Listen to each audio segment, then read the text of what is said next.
Gulf രാജ്യങ്ങൾക്ക് നേരെയുള്ള ഇറാന്റെ ആക്രമണം 3 ആഴ്ച പിന്നിടുമ്പോൾ എല്ലാവരും ചോദിച്ചു തുടങ്ങിയിരിക്കുന്നു, ഇതിനി എത്ര നാൾ? യുദ്ധം അടങ്ങാൻ എത്ര നാൾ കാത്തിരിക്കണം? അതോ ഇത് തുടരുകയാണോ? എല്ലാവരുടെയും ഉള്ളുലക്കുമാർ ഉയരുന്നുണ്ട് ആ ചോദ്യം. ഇനിയും എത്ര നാൾ?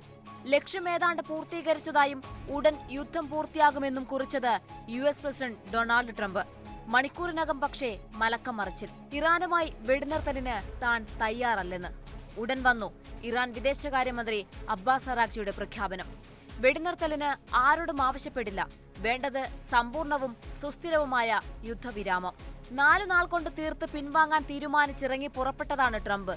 ഇനി എങ്ങനെ, എപ്പോൾ പിൻവാങ്ങും എന്നറിയാതെ ഉഴലുകയാണ് യഥാർത്ഥത്തിൽ US പ്രസിഡന്റ്.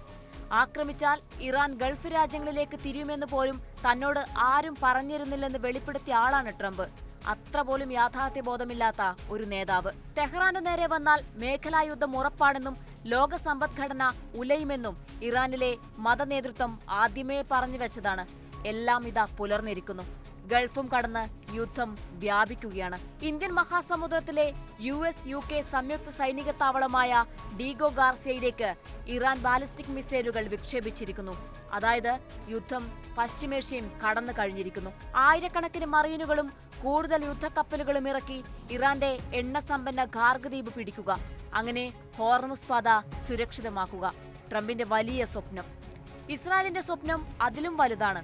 മേഖലയിലെ സൂപ്പർ പദവി, ഒപ്പം മുഴുവൻ എണ്ണയും ഇസ്രായേൽ വഴി കടന്നുപോകുന്ന അവസ്ഥയും. ആയിരങ്ങൾ കൊല്ലപ്പെട്ടാലും ഗൾഫ് തകർന്നടിഞ്ഞാലും അതൊന്നും പ്രശ്നമല്ലെന്ന ചുരമാന്തലിൽ ഇരുകൂട്ടരും.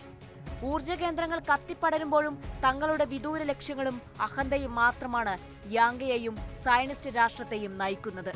ഹോർമുസ് സംരക്ഷണത്തിന് ബ്രിട്ടൻ ഉൾപ്പെടെ 6 രാജ്യങ്ങൾ സന്നദ്ധത അറിയിച്ചതോടെ ട്രംപിന്റെ അടുത്ത നീക്കം ആശ്രയിച്ചാകും ഇനി യുദ്ധത്തിന്റെ ഭാവി. തകരുകയാണെങ്കിൽ ഒരുമിച്ച് മാത്രമെന്ന ഇറാൻ മുന്നറിയിപ്പ് തള്ളാൻ വരട്ടെ. ഒരു കൂട്ടർ വിജയിക്കുകയും മറുവിഭാഗം നിഷ്കാസനം ചെയ്യപ്പെടുകയുമെന്ന പതിവ് യുദ്ധവിധിയാകില്ല ഇനി പശ്ചിമേഷ്യയുടേത്. കരുതലും ജാഗ്രതയും മാത്രം പോരാ, ഇടപെടൽ ആവശ്യമാണെന്ന് ചൈനയും റഷ്യയും ഫ്രാൻസും തീരുമാനിക്കുന്നത് ഈ തിരിച്ചറിവിലാണ്. പക്ഷേ സമാധാന പ്രതീക്ഷ അതുകൊണ്ട് മാത്രമായില്ല. നാളെയെക്കുറിച്ച്, മേഖലയെക്കുറിച്ച്, ലോകത്തെക്കുറിച്ച് ആശങ്ക പങ്കുവയ്ക്കുന്ന ആരൊക്കെ ഈ ദൗത്യത്തിൽ ഒത്തുചേരും? ഈ ചോദ്യത്തിനുള്ള ഉത്തരം കൂടി ആശ്രയിച്ചായിരിക്കും ഇനി യുദ്ധത്തിന്റെ ഭാവി.